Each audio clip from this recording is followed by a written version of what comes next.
नमस्कार दोस्तों, हिंदी कहानी की कक्षा में आप सभी का स्वागत है। लीजिए सुनिए मुंशी प्रेमचंद की लिखी कहानी पुस की रात।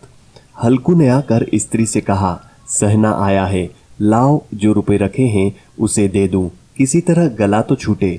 मुन्नी झाड़ू लगा रही थी, पीछे फिरकर बोली, 3 ही रुपए हैं, दे दोगे तो कम्बल कहाँ से आवेगा? माघ पुष की रात हार में कैसे कटेगी? उससे कह दो फसल पर दे देंगे, अभी नहीं। हल्कू एक क्षण अनिश्चित दशा में खड़ा रहा। पुस सिर पर आ गया।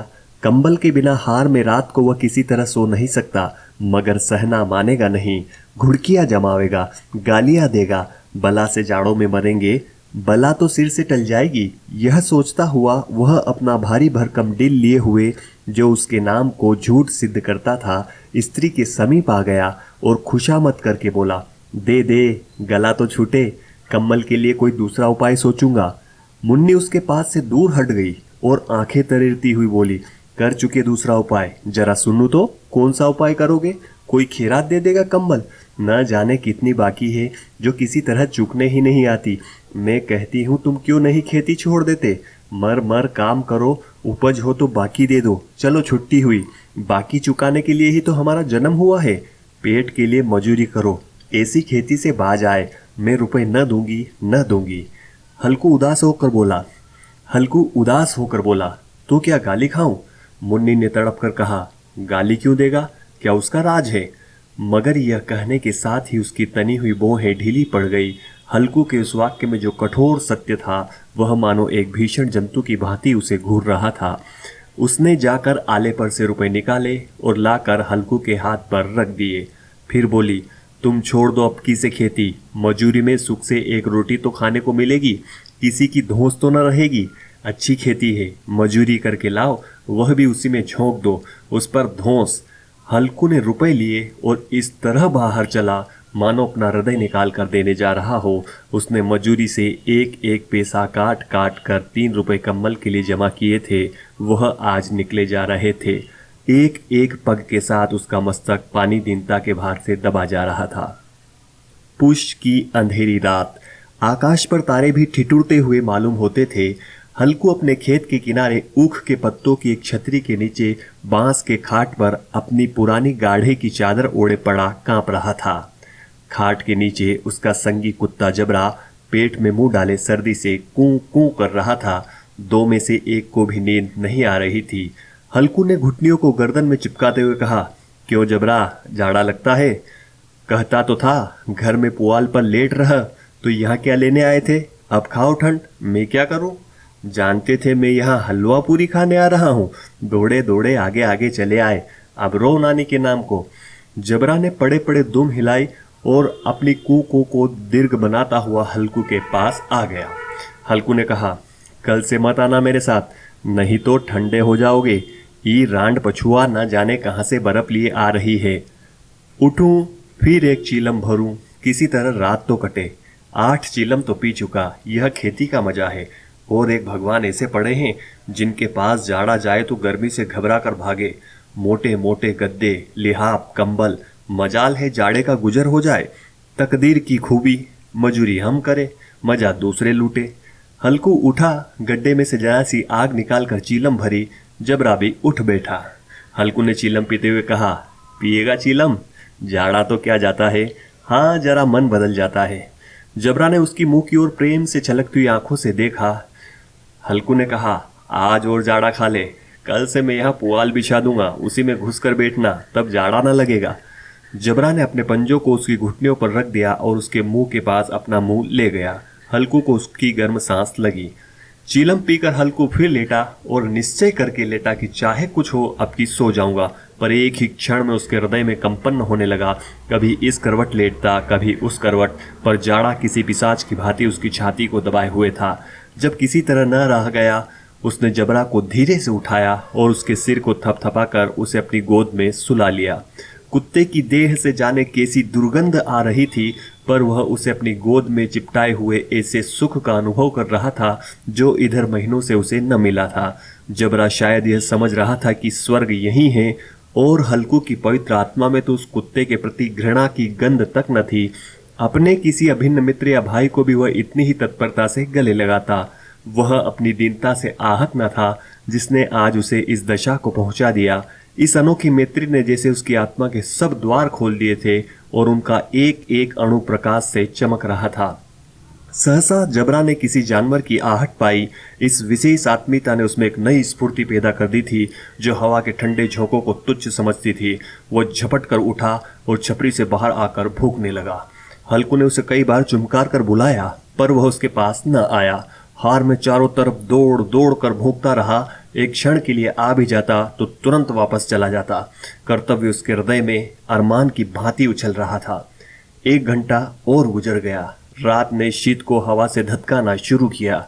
हल्कू उठ बैठा और दोनों घुटनों को छाती से मिलाकर सिर को उसमें छिपा लिया। फिर भी ठंड कम न हुई।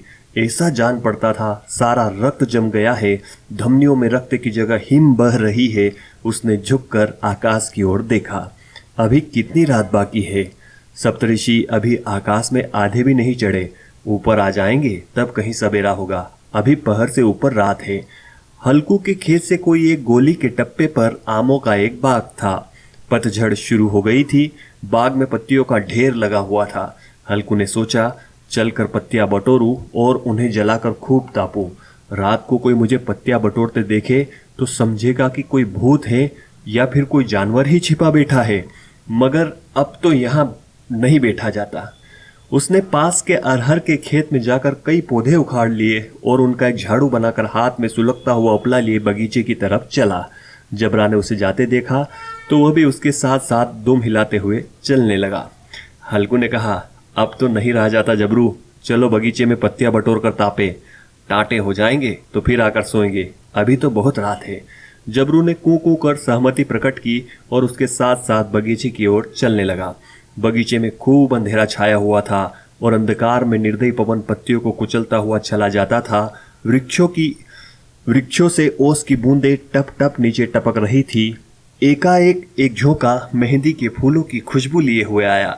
हल्कू ने कहा, कैसी अच्छी महक आई जबरू, तुम्हारी नाक में भी तो सुगंध आ रही है। जबरा को कहीं जमीन पर एक हड्डी पड़ी मिल गई थी, उसे चिचोड़ रहा था। हल्कू ने आग जमीन पर रख दी और पत्तियां बटोरने लगा। जरा देर में पत्तियों का ढेर लग गया था। हाथ ठिठुर जाते थे, नंगे पांव गले जाते थे और वह पत्तियों का पहाड़ खड़ा कर रहा था। इसी अलाव में वह ठंड को जलाकर भस्म कर देगा। थोड़ी देर में अलाव जल उठा। उसकी लो ऊपर वाले वृक्ष की पत्तियों को छू छू कर भागने लगी। उस अस्थिर प्रकाश में बगीचे के विशाल वृक्ष ऐसे मालूम होते थे मानो उस अथाह अंधकार को अपने सिरों पर संभाले हुए हो।